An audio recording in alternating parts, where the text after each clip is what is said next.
I'm definitely going to be taking it everywhere, like everywhere I go. I'm taking it to the bus stop, I'm taking it with me to my bedroom, I'm taking it to the bathroom. I want to be like listening to it while I'm having my shower. I'm going to be like, even when I'm taking a dump. Yes, you're seeing it. It's another tag video. You all know tags are my life. For those that do not know, I love doing tags. They make me very, very happy. So when I got the chance to do the Camp YFS tag, I was all over it. For those that do not know, Camp YFS is this gathering that is taking place online, yes, and basically a celebration of all things YA set against the backdrop of camp life. Now, I have never been to camp before. I have like stayed over at friend's house, like for a sleepover, and they ended up creating like a somewhat camp experience, but I've actually never really been to camp before. It's not really something we do in Nigeria, so So I don't understand 90% of the shit white people do. I've only experienced camp life through TV shows and movies, the first of which was The Parents Trap, starring Lindsay Lohan. Loser jumps into the lake after the game. Excellent. But naked. Anyway, I've got my questions in hand. Let us get started. So the very first question says, what Camp YA Cup team are you in? Now, there is this all, it's a quiz, right? And then you get to you take the quiz and you find out exactly what team you're in. Now, my own questions and my own answers led me to Team Trout. So I am in Team Trout. Now, I'm very I won't say I'm surprised. I'm just, curious with regards that. So does that mean that my behavior is Trout-like? Right? So like if I could be a fish, if I was a fish, I would be a trout. Is that what it means? Or does that mean that, the fish that it speaks to the fish I consume? Like, that doesn't make any sense, does it? No, it's most likely if I were a fish, I would be a trout, which it's not bad. It's not, I honestly consider trout to be not a bad fish. It's not my preferred fish. I don't like eating trout. But let us Google. So what does it mean that I'm a trout? So let me Google that. What does it mean that I'm a trout?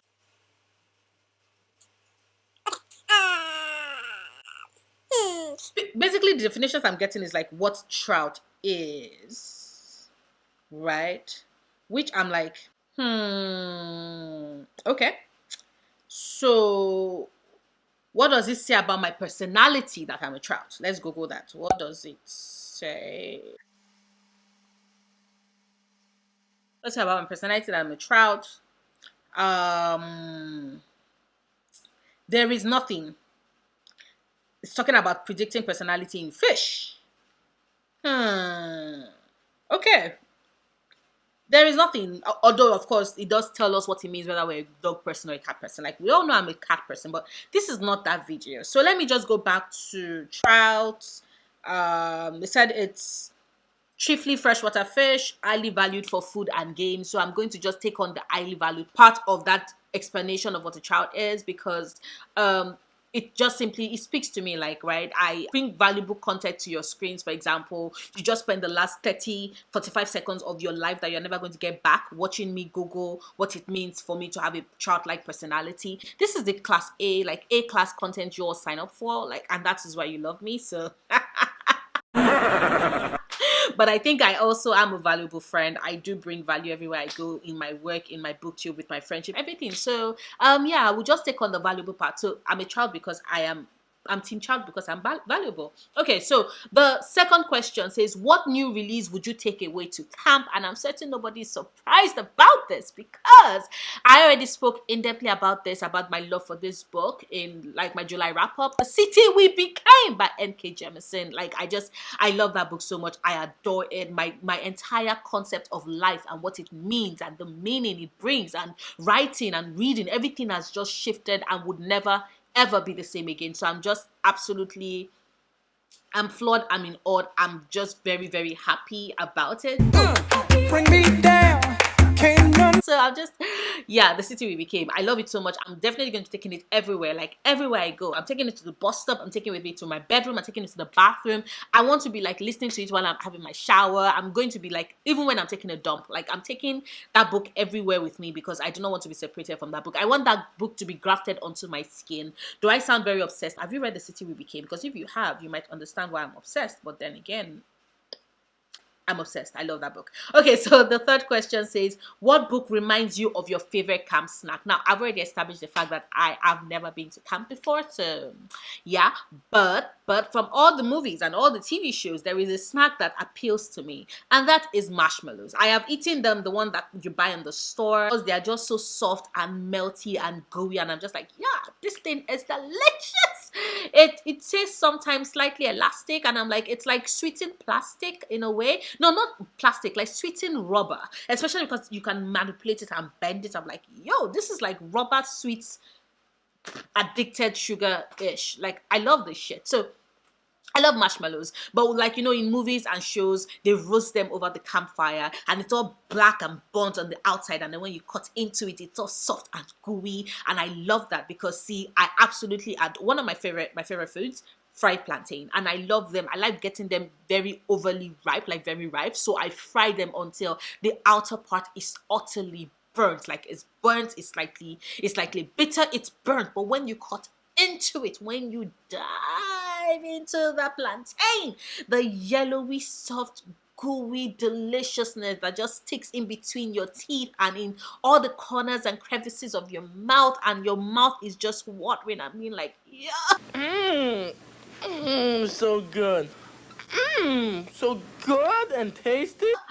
Fried plantain, overly fried, burnt plantain is delicious. So yes, so marshmallows. I just got distracted talking about the fruit and not the book that reminds me of the snack, and that is To All the Boys I've Loved Before by Janae. This book just makes me think marshmallows. It's soft and sweet and sugary and just so light, and it melts in your tongue and just dissolves and settles in. It's like sunshine. It's like if sunshine could be captured in a book, it will be this book. It's all warm and fuzzy and gooey and delicious. And I'm just, I read this book. I think the first time I read this book was it last year or 2 years ago? I think it was last year. It was last year, like very early last year. And I absolutely adored it. I love the story. I love Lara Jean. I just love, this book makes me like think about the fact that if I'd read this at 16, I would just be fluting. Like, this book. But yeah, I think that if I think of marshmallows, the book that brings to mind marshmallows for me is To All the Boys I've Loved Before by Janae. The next question says, what book reminds you of your favorite camp activity? Now, like I already said, I have never been to camp, but based off of what I've seen in movies and TV shows, the one activity that I always look forward to is the horror stories, like telling horror stories around the campfire. It's very atmospheric, it's very creepy, it's very terrifying. All the little sounds just make you jump, and then you have someone who is the center, the focal piece of the whole attention, and they are saying stuff, and your skin is crawling and you cannot breathe, and you're just holding on to each other like, oh my god. Especially, I repeat, you're in the forest, you're in the woods, you're like in the middle of nowhere, and it's just every little sound just has all your senses heightened. Yes, so listening to horror stories around the campfire, yes, definitely a favorite camp activity. A book that brings to mind for me, that would be The Haunting of Hill House by Shirley Jackson. I mean, what is more suited to horror stories around the campfire than a haunting, especially the haunting of a house? Because who has never really considered, like, when you wake up in the middle of the night and things just like, you hear sounds and you cannot pinpoint the sounds in your house? Tell me you don't ask yourself for a millisecond that, oh my god, is my house haunted? And then you're just terrified for a minute and you're like, no, come on, please. I probably left a door open downstairs, but did you?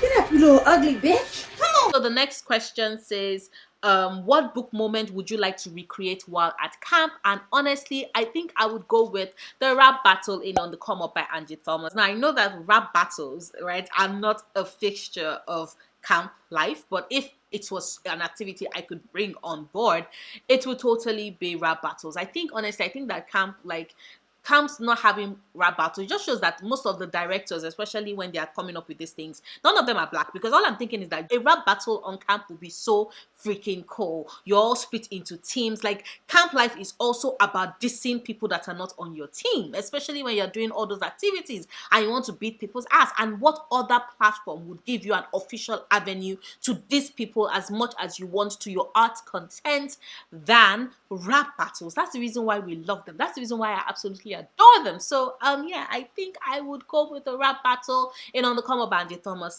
10 over 10. Period. And then there's the next question, which says, what book would you read around the campfire? And this is just a weird ass question, because what other book would I read around the campfire other than the book I actually brought to camp? Like, I brought the book to camp. Why else would it be with me in camp if it's not to read it? So, of course, it's going to be The City We Became by N.K. Jemisin. And, of course, I would be reading the audiobook just because I can hear my mother's voice in the back of my head going, oh, girl, you are almost as blind as a fucking bat. Why the hell would you choose to read books using the dim, unsteady lighting of campfire? Like, don't you even think about it. And I listen to my mother because sometimes my mother's voice just increases octave at the back of my head if I'm not listening, especially with regards to this, because I've been wearing glasses since I was like 11. So this thing has been a part of me for over 19 years, almost 19 years. So it's key for me. It's important to me.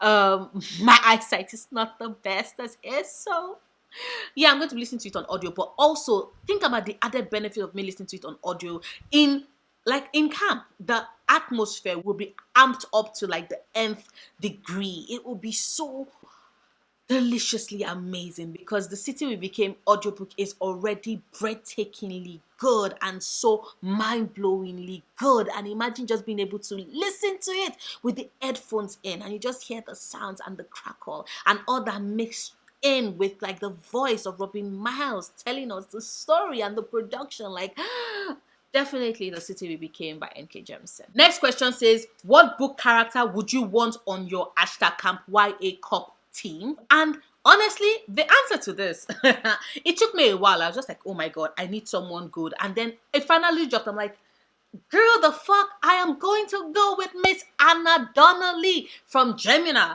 by Amy Kaufman and Jay Christoph. Listen, when it is that you're as ambitious and as focused and as driven and obsessed with winning like I am, you want top tier people on your team.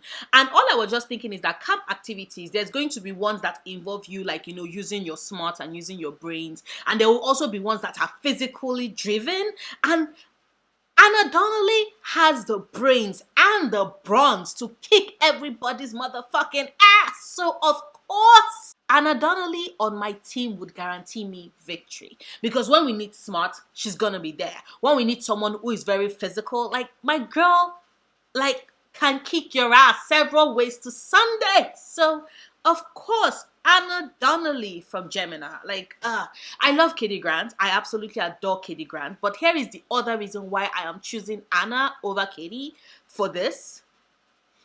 You would underestimate her. People underestimate Anna because they just see, oh, she's blonde and she loves pretty things. So, of course, they underestimate her. And if you want to win, like I absolutely want to win, you need someone on your team that is really smart, really strong, really fast, can do all those activities, physical and mental, and also that everybody else will underestimate and would not expect to bring their A game. So they can just blow shit out of the park. And that would be Miss Anna Donnelly.